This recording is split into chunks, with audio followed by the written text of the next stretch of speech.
વાલા ભાઈઓ અને બહેનો, પ્રભુ ઈસુના જીવંત અને પવિત્ર ત્રિએક નામમાં આપ સર્વને લોગોસ બાઇબલ સ્ટડી તરફથી હું પ્રેમી સલામ પાઠવું છું. અને આજનો દિવસ 21મી સપ્ટેમ્બર 2024 અને શનિવારનો આ નવો દિવસ આપણા જીવનોમાં પ્રભુએ બતાવ્યો માટે પ્રભુનો આભાર માનતા પ્રભુના હાથોમાં આપણે સોંપાઈએ છીએ. આજનું વચન એ ગીતશાસ્ત્ર 69મો અધ્યાય અને 21મી કલમ.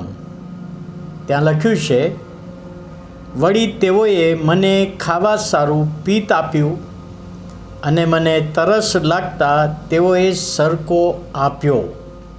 આ વચન પ્રભુ ઈસુમાં પરિપૂર્ણ થયેલું આપણે જોઈએ છીએ. સુવાર્તામાં આ સંબંધી આપણે વાંચીએ છીએ. હવે આ ગીતને હે ઈશ્વર મારો બચાવ કરો એ એનું ટાઇટલ અથવા મથાળું આપી શકાય.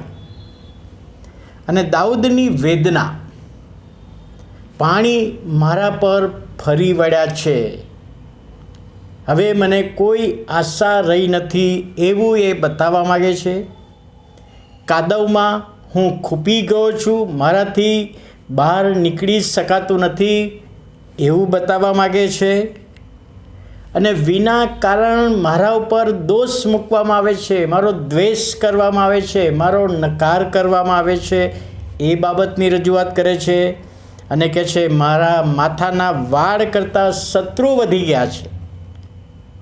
ઘણા બધા શત્રુ છે. એટલે આ ગીતમાં દાઉદ પોતાની વેદના ઠાલવે છે, વેદના અનુભવે છે.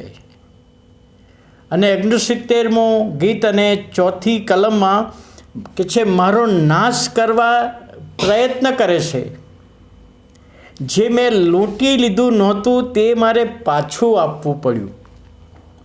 મારો નાશ કરવા પ્રયત્ન કરે છે, જે મેં લૂંટી લીધું નહોતું તે મારે પાછું આપવું પડ્યું.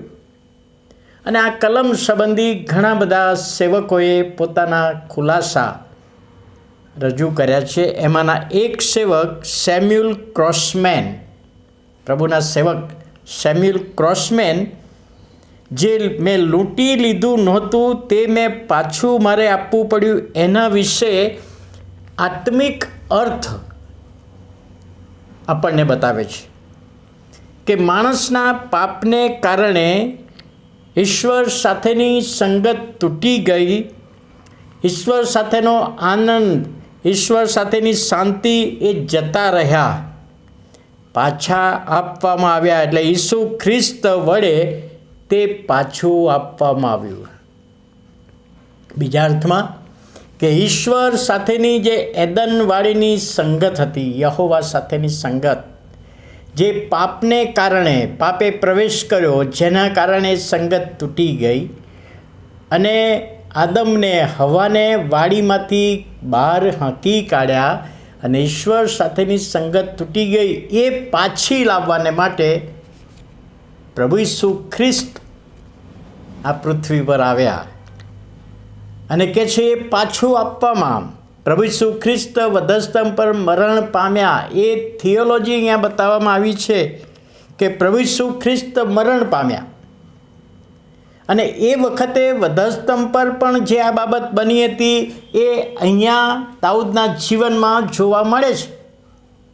વળી તેઓએ મને ખાવા સારું પિત્ત આપ્યું અને મને તરસ લાગતા તેઓએ સરકો આપ્યો. હવે જો આપણે સુવાર્તામાં જોઈએ, માથીની સુવાર્તા 27મો અધ્યાય અને 34થી 48 કલમ.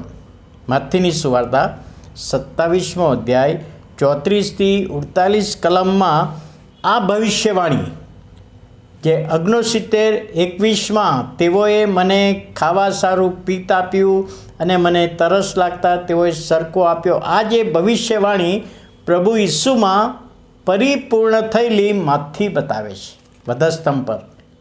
એ આપણે ત્યાં જોઈ શકીએ છીએ. એ ઈસુમાં એ ભવિષ્યવાણી પરિપૂર્ણ થાય છે. હવે માથી લખે છે કે પિત્ત ભેળેલો સરકો આપ્યો ઈસુને, ત્યારે ઈસુએ કહે છે ના પાડી. જે પિત્તવાળો સરકો હતો એ ઈસુએ લેવાની ના પાડી. કેમ ના પાડી?